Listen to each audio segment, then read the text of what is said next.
বাংলাদেশকে ওয়ানডেতে white wash করেছিল West Indies, যা সহজভাবে নিতে পারেননি লিটন মিরাজরা।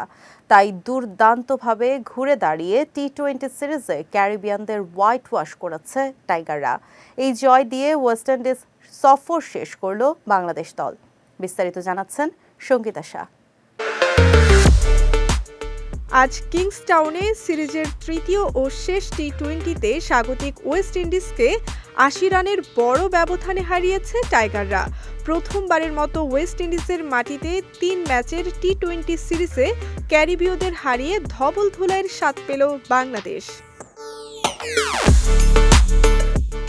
এদিন ১৯০ রান তাড়া করতে নেমে শুরুতেই হোঁচট খায় ওয়েস্ট ইন্ডিজ। ইনিংসের দ্বিতীয় বলেই সাজঘরে ফেরেন ব্র্যান্ডন কিং।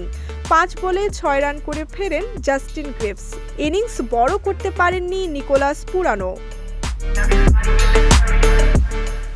১০ বলে ১৫ রান করেন তিনি। খালি হাতে ফেরেন রোস্টন চেজো।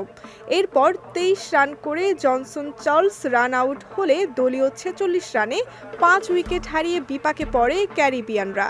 এরপর রহমান পাওয়েল, গুরাকেশ মতি, আলজারি জোসেফ ১ রান করে উইকেট মিছিলে যোগ দেন।